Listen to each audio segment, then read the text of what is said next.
So today we are talking about growing your audience, and I like to try and make these both interactive as well as educational.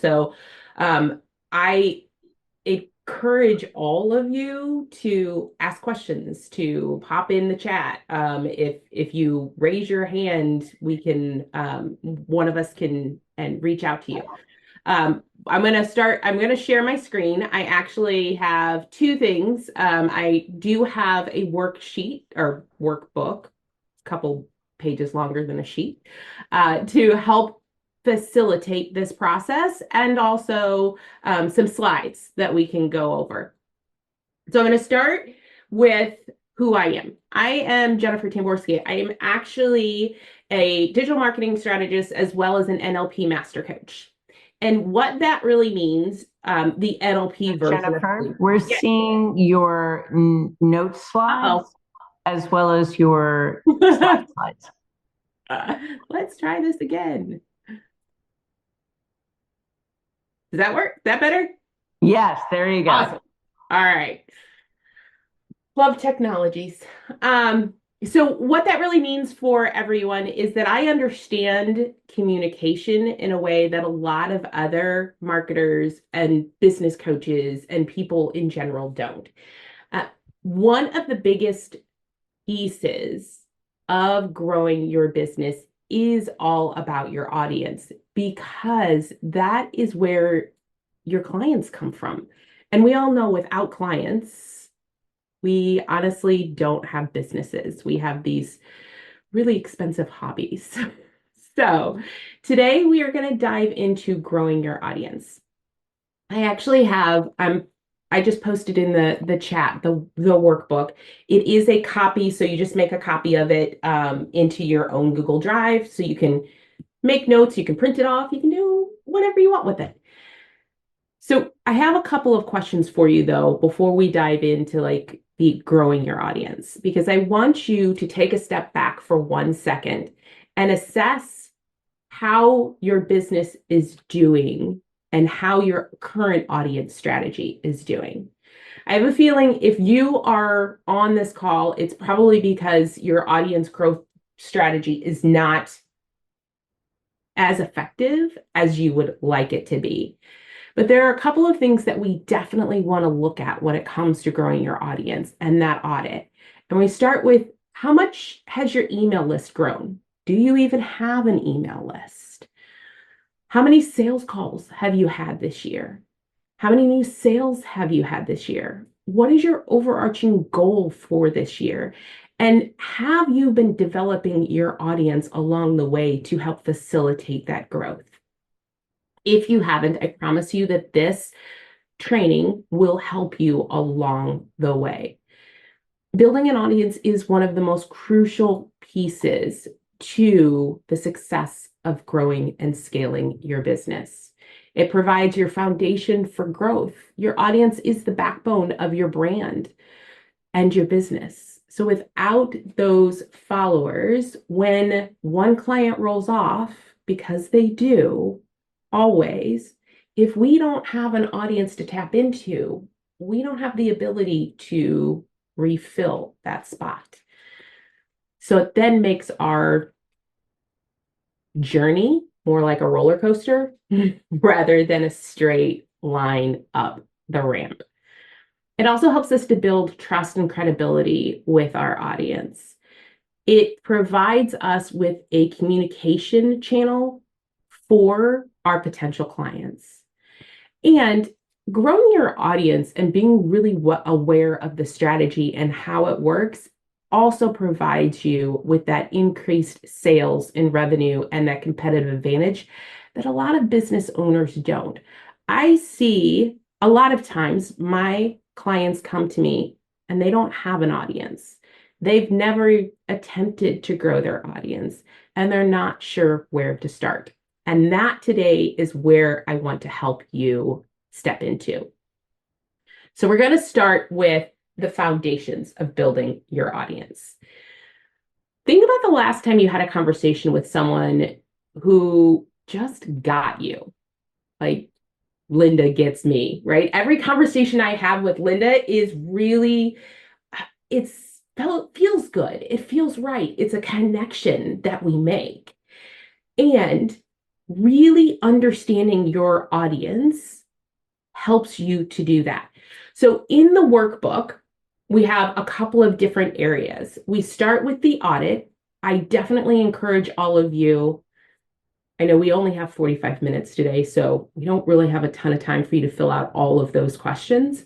But I encourage each of you to take the time to step back, audit what's going on currently, and then step into really creating that strategy around your audience. The biggest piece of growing an audience is really understanding them. One of my clients recently, when he first started working with me, and yes, I said he, while I love working with women, I also work with men. When he came to me, we were discussing like where he was at. He didn't know who his audience was. He didn't know who his ideal client was. It took us time of drilling down into it. And all of those questions that are on that guide are the same questions I ask my clients. We focus on the demographics. What are their age, gender, jobs, marital status, those hard facts about them that you are not really looking to adjust. And then we focus on the psychographics. What are those pieces that are adjustable for you? What are those pieces that you are looking to fix? Answering these kind of questions about your ideal client will really help you to understand deeply how to communicate with them. And that's what this whole thing is about. Learning to communicate with your ideal audience in a way that they can hear and connect with, and then see you as the expert that is going to solve their problem.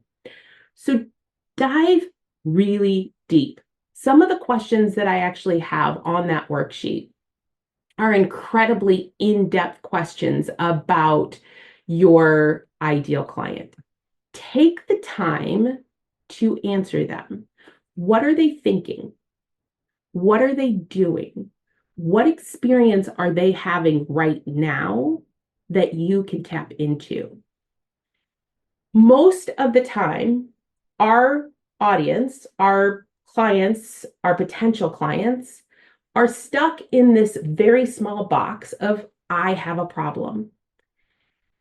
And because they have that problem, they aren't necessarily able to see the solution to the problem, which means that you get to tap into the problem that they have so that you can show them the solution, your product, service, or solution, and how it will help them to create that growth and that change in their life and in their business. The other piece of this is really understanding your customer journey as well. A lot of your audience is not necessarily going to be solution aware. They may not even be problem aware, which means they may have a feeling that something is off, but they don't know what exactly it is. So understanding where they are at in that journey with connecting with you will help you to facilitate that audience growth, will help you to facilitate that connection. Again, on that worksheet, there are questions about your customer journey. Take some time to fill that out. I realize that right now, we may not have as much time as we would like to fill it all out. And if you take the time after the class or after this training to really dive in, it will help you to create that strategy long term.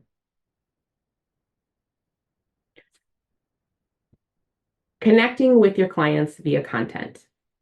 So this is where all of that information about your clients, all of that stuff that you've divined out comes into play. Because once you have that persona, that ideal client picture in mind, your marketing message then can be tailored to be as specific to them as possible. And I will tell you, it is much easier if you speak to one person, one ideal client avatar. I know we all want to help everyone on the planet, and reality is that that's not possible. The more specific you can be in language, in the problem solving, in communicating with them in a way they can hear, the more likely they are going to step up and say, I'm connecting with you. I like your message. I like one of my clients says this all the time whenever we talk, because I talk a lot about attraction marketing and we work through that a lot. And he always says that is what ended up having him hire me, was being able to teach him attraction marketing versus cold calling or door knocking. Being able to teach him how to speak to his audience in a way that they could hear allows him to really connect with them. And one of the things that we have done recently is talk about his overarching ideal client and the trigger points that they have. What are 5 to 10 key components that they are currently struggling with? That allows you then to create content in a way that speaks to them on every level. You're not continuously creating new content. Most often, most people, if you pay attention to social media or the gurus or the people that you follow, you will see that there are themes in their content. They will talk about the same problem in a different way over and over and over again. And that is how you help people to hear what you're saying. And it's also how you reduce the overwhelm of content creation. Once we know what our audience is struggling with, we want to be able to give them what they want so that we can sell them what they need. Here's the thing. Oftentimes, back to that, I have a problem, they can only see that. So if I use weight loss coach a lot because it's an easy concept for people to understand. So if you're a weight loss coach and your person is, I need to lose weight, that's all they can see. You get to help them understand that they are going to lose weight because that is what they want. And during the process of losing weight, you get to teach them that they have issues with food, relationships with food, all of those pieces, those mindset pieces. Nobody out there wants to start with the transformation. They need to start with the immediate problem that they have. And then you can give them the transformation that you're looking for. And the third piece about creating content that connects is consistency. Whether you are podcasting or posting on social media, or you are doing webinars, or whatever that piece may be that is your content, consistency is the biggest thing. So if you are going to post 3 times a week on Instagram, make sure that you have the content to do that. Make sure that you dive deep into it to create that content in a way that actually helps you. The worksheet that I provided actually does just that. It helps you to dive into the different aspects of content creation and creating a content calendar, which will help you to then create this long-term content strategy. So some of the things when you're creating your content, you really want to look at is to define the goals. What's the objective of your content creation? defining your voice and your messaging. That is super key. We need you to sound like you throughout all of your content. Avoid switching it up too much. And then you can decide what type of content is actually going to connect with your audience and plan it out. I do encourage everyone to batch their content. And what I mean by that is pick a day, pick any day of the month, um, and do all of the content for the next month. Doing things like that will again help reduce overwhelm. And if you have really good content, like I have a podcast, for instance, I know a lot of people out there are doing podcasts. Reuse that content.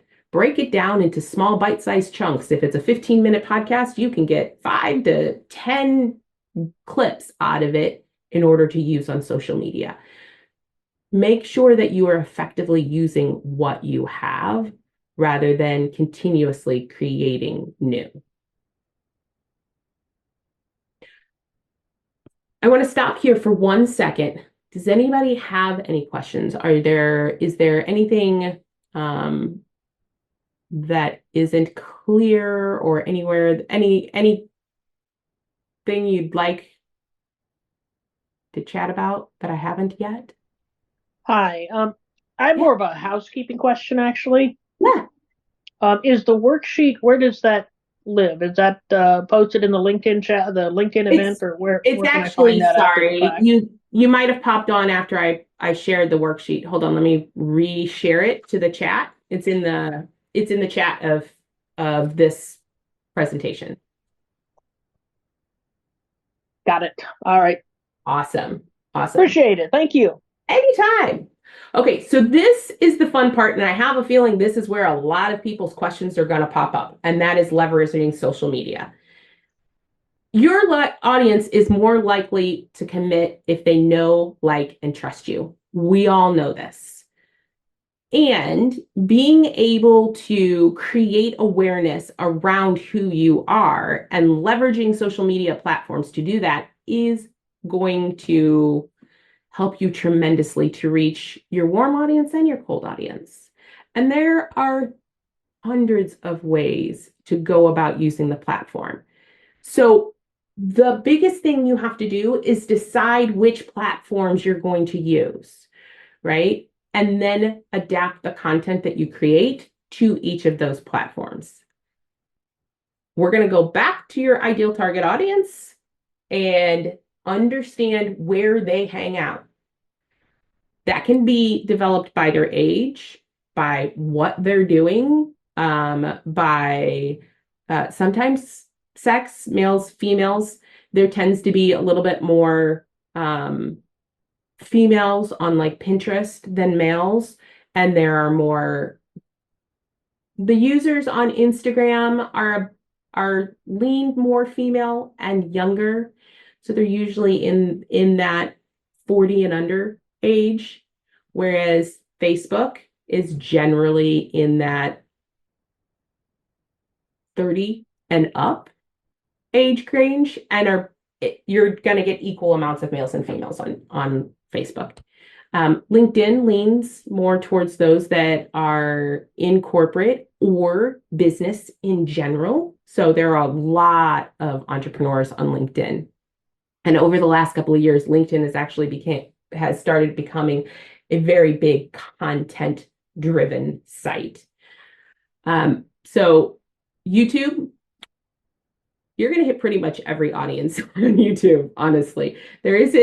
While YouTube tends to lean a little younger, realistically, you can hit all demographics, male, female, and it's all going to be based on the type of content that you're posting there. Then we have like TikTok, which is going to be a younger audience, probably those under 30. And all video like YouTube. Those two platforms are all video. So if you're not video ready, those are probably not great platforms for you. There's also Pinterest and Twitter and there's I don't know. There's a million other ones that those are the big ones, right? Twitter tends to be a little um obviously a little bit more political, but also those that follow that type of thing, a little bit more business, a little bit more politics. So the people who are in that space, if your ideal client really loves politics, it might be a good idea to show up on Twitter. Because whether or not you're talking about politics, you will still be able to tap into that audience. It's about understanding who your clients are and what platforms they hang out in, and then picking one, just one. Once you've gotten to a certain point where you're really comfortable, you can add another. But if you try to do all of the platforms, it's going to be exhausting and it's never going to leverage social media in a way that is as productive as you would like. Okay. What questions do you have about social media? Because this is a topic that I could go on for hours and still have more information to share. So, who has questions around the social media platforms, around using them to grow your audience?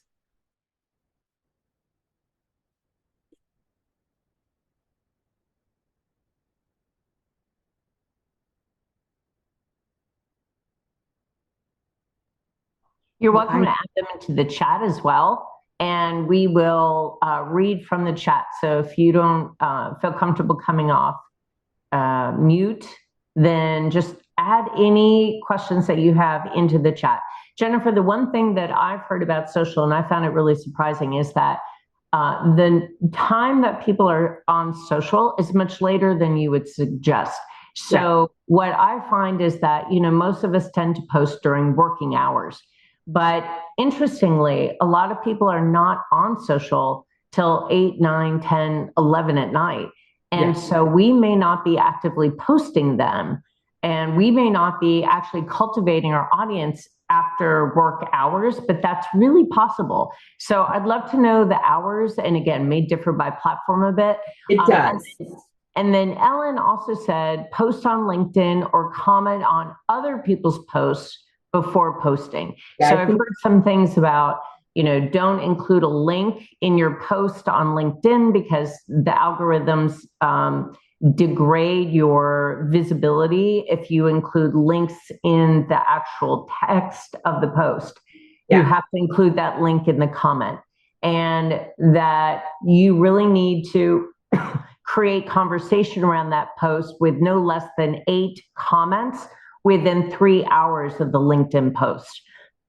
And that's why a lot of times you'll see that we tag each other on posts. And that's a fantastic platform. That's a fantastic way to hack the algorithm on LinkedIn. So yes, there are different times depending on the platforms that you're on.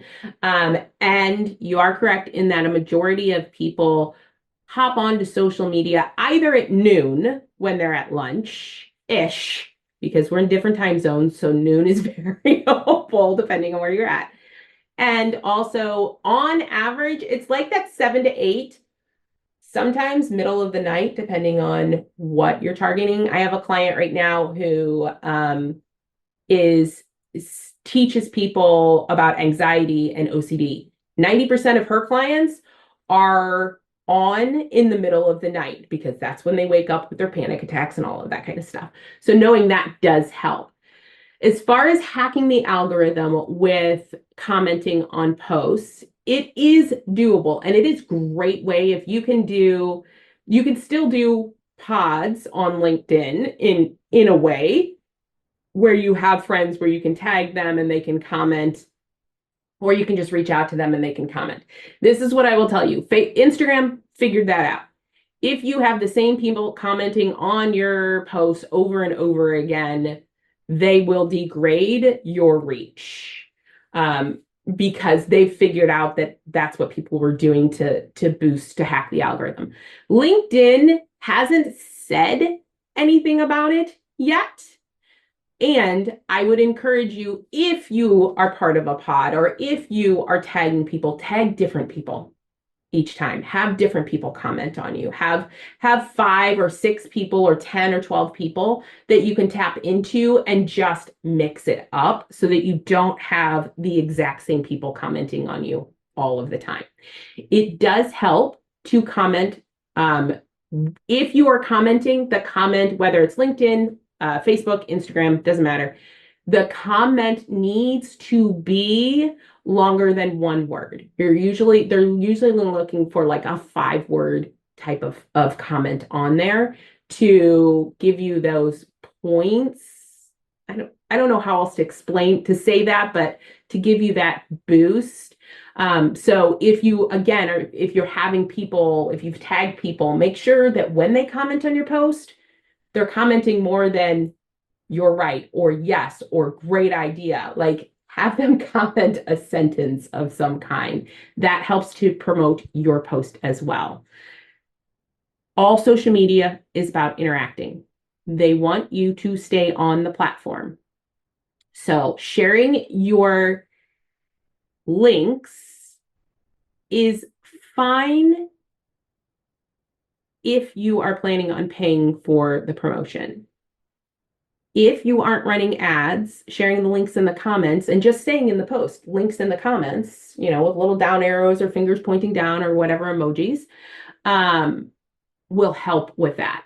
That being said, a lot of people tend to schedule their post, which means that the links won't be in the comments. And that doesn't hurt them tremendously. It just doesn't also provide them with the boost that they might be looking for. But all social media is designed to keep you on the social media platform. If you're taking people off, it is going to adjust the results that you're getting in some way.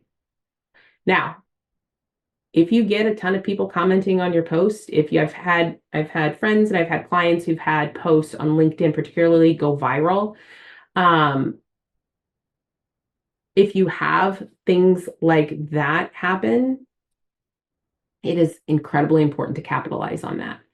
And what I mean by that is really looking at the post itself and understanding what message it was that hit, what resonated. What was it that, was it just copy? Was it image? Was it video? What was it that actually connected with the audience so that you can duplicate more of that? Does that help? Awesome. Terrific. Thank you. And if any of you want to chat with Jennifer around your social media strategy, and specifically, when should I post? How do I determine sort of the attraction marketing with the content I'm creating? How do I know I'm resonating with my audience? How do I know I'm creating content in the right format, on the right channels, at the right times? Just know that that's why Jennifer's here, right? So absolutely, time with her and have a conversation with her. She is truly one of the most astute social media strategists there is. And I know there's 1,000 things I should personally be doing differently. I just have not invested the time to do it, but Jennifer is a one-stop shop when it comes to all things social. So if you have further questions, don't hesitate to ask.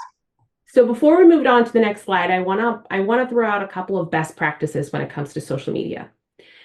Make sure that you are providing imaging, whether that is stock image or an image of you is up to you. What I will say is the more personal the image is, the more interaction and engagement you're going to be able to get from it.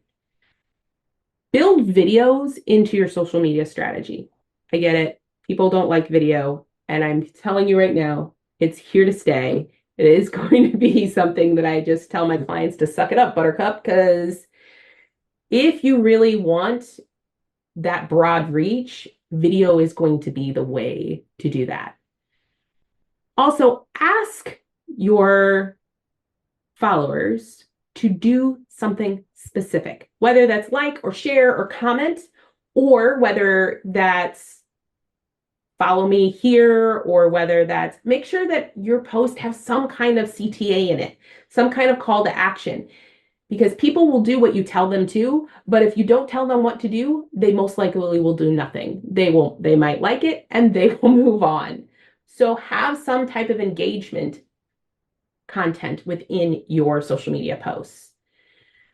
And make sure that you are continuing to invite people to like you, to share you, to follow you on your different social media platforms. Within your email sequences or when you're out networking, have those connections be through LinkedIn. That is the way that you're really going to grow our social media. I will tell you, it is really difficult to organically grow your social media in today's day and age.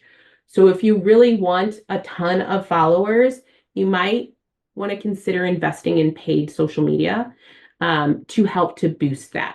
Doesn't have to be expensive. I know I did a couple of months ago, I did a training on running paid ads, and that's one of the things I encourage my clients to do is to put their content out there. Put $5 or $10 a day behind it and see your audience itself grow.